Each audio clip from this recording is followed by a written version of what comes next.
Los componentes nos sirven para definir el comportamiento que queremos que tengan los distintos GameObjects de nuestra escena.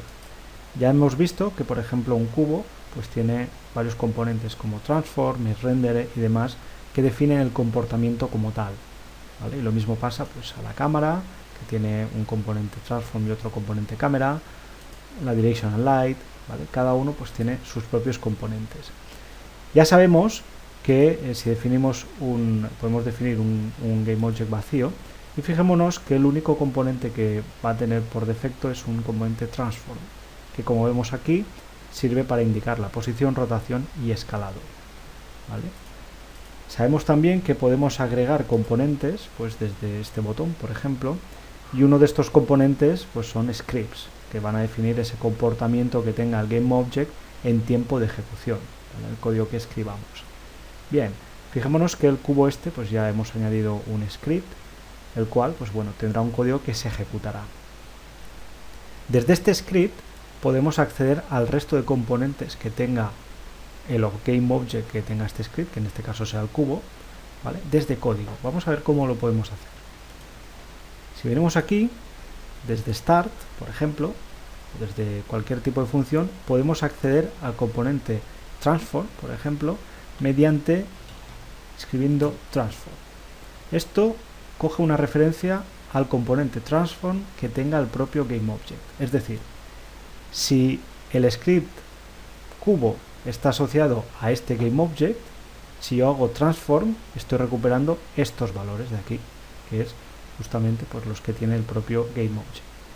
Entonces, de este Transform, si ponéis punto, fijaros que os aparecen un montón de propiedades como Rotation o como Position, ¿vale?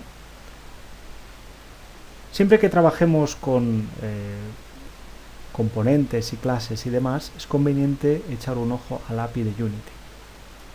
En este caso vemos que Transform es una clase de Unity que define pues, una serie de propiedades, una serie de métodos que podemos utilizar, ¿vale? Por ejemplo, la propiedad Position nos define, como veis, la posición del GameObject en la escena, ¿vale? En un sistema de coordenadas X y Z. Y fijaros que esta propiedad es de tipo Vector3. Vector3 a su vez es una clase que nos define pues, un posicionamiento en forma de X y Z. De esta forma, si desde código hacemos transform.position, pues se lo podemos asignar a un objeto de tipo Vector3, ¿vale? Y podemos imprimir esto por pantalla. De esta forma, pues, con este transform.position tenemos un objeto de tipo Vector3 que mostramos por pantalla, que como digo es un sistema de coordenadas X y Z.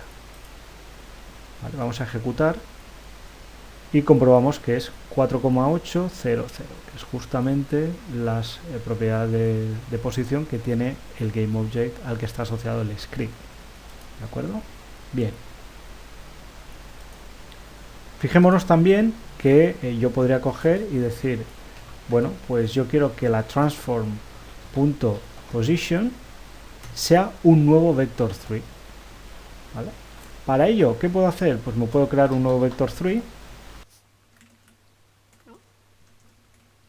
de esta forma.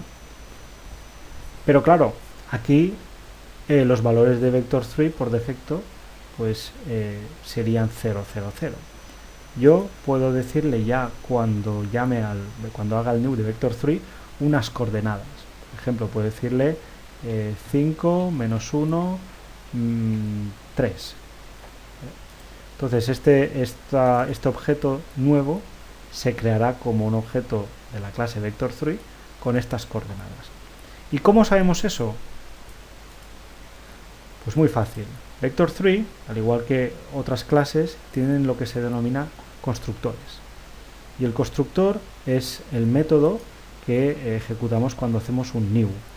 Si hacemos un new sin ningún parámetro, pues se crea un objeto por defecto, que en este caso sería con valores 000 en las coordenadas x y z. Pero también puedo crear un vector 3 pasándole tres valores, como veis aquí, float x, float y float z. Y esto creará ya un objeto vector 3 con esos valores en la posición. Por tanto, en resumen, con esto me estoy creando un objeto vector 3 con estas coordenadas. Y yo puedo decir que la posición del GameObject al que está asociado el script sea este nuevo vector 3. Voy a poner un mensaje para ver cómo ha cambiado. Ejecutamos.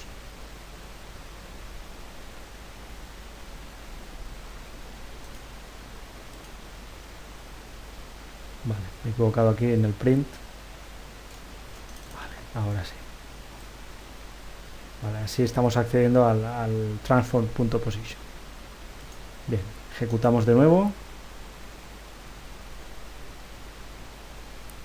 Vale, vemos que visualmente se ha movido el objeto, que estas son sus coordenadas ahora, 5, menos 1, 3, y que efectivamente el valor de transform.position es ese.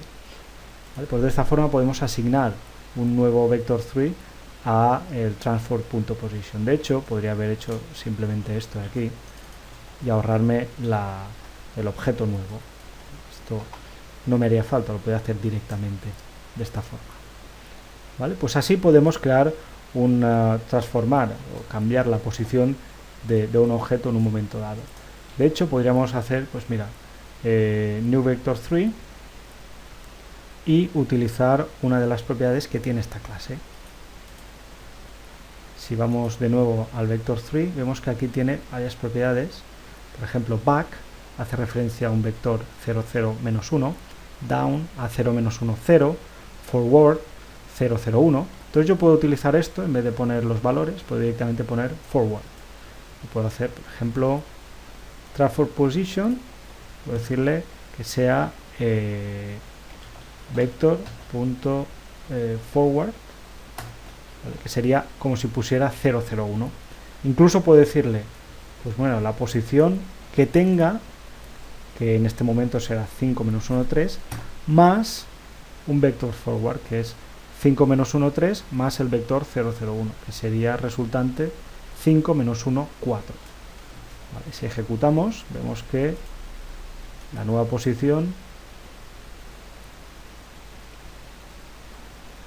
es esa, 5 menos 1, 4. ¿Vale? De esta forma, pues podemos utilizar el vector 3 para definir una nueva posición y asignársela al transform position del GameObject. De hecho, el vector forward, que es un vector 0, 0, 1, puedo multiplicarlo por un escalar y sería 0, 0, 2. Esto cambiaría también la posición. Le aplicaría al 5 menos 1, 3 un vector 0, 0, 2, que sería 5 menos 1, 5.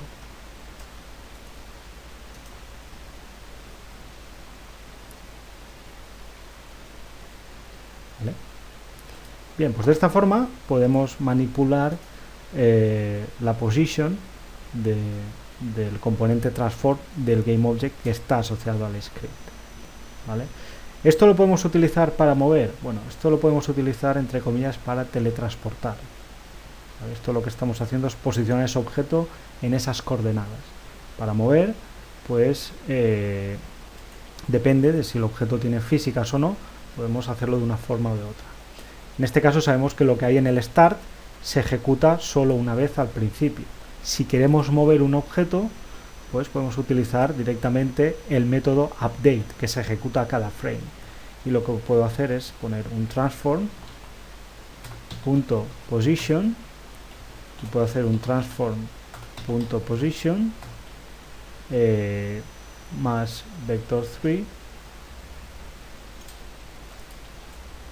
forward, que sea 0, 0, 1. Entonces cada frame pues moverá la posición a un 0, 0, 1 adicional. ¿Vale? Vamos a ejecutar.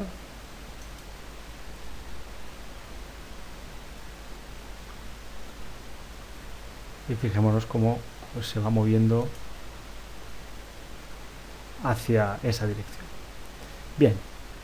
Esto que hemos hecho así, pues bueno, también lo podemos hacer de otra forma, utilizando la función de la clase transform que se llama translate. Si vamos de nuevo al API de transform, vemos que entre las propiedades y los métodos hay uno que es translate, que es mueve el componente transform en la dirección y distancia que queremos. Fijémonos que aquí, pues bueno, esto necesita un vector3 y lo que va a hacer es aplicarle eso. Por tanto, una forma de hacer eso sería pues directamente hacer un transform.translate de vector3.forward. Eso lo que haría sería trasladar el componente, bueno, trasladar la posición del GameObject, pues un forward cada frame. Vamos a verlo.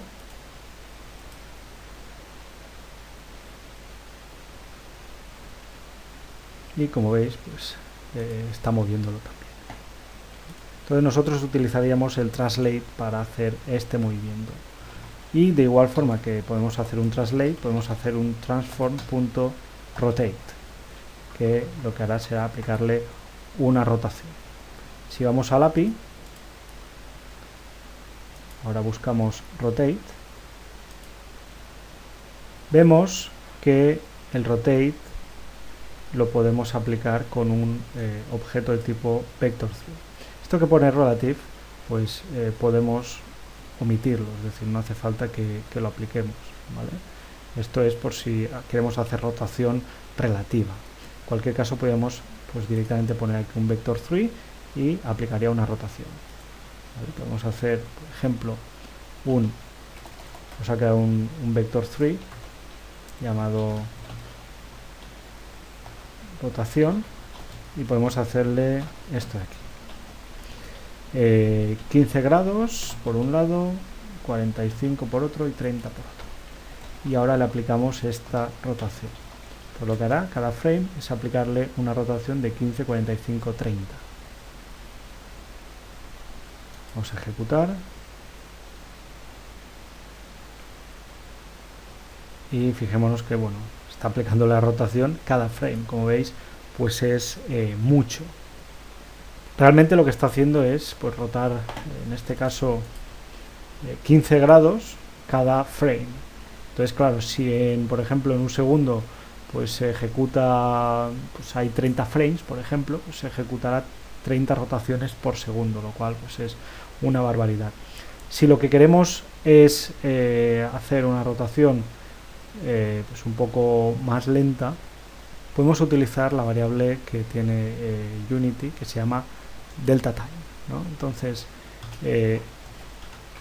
esto de aquí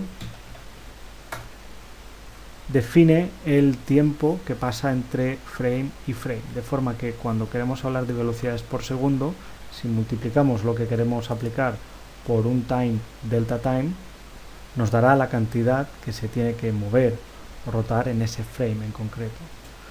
Por tanto, si lo aplicamos así,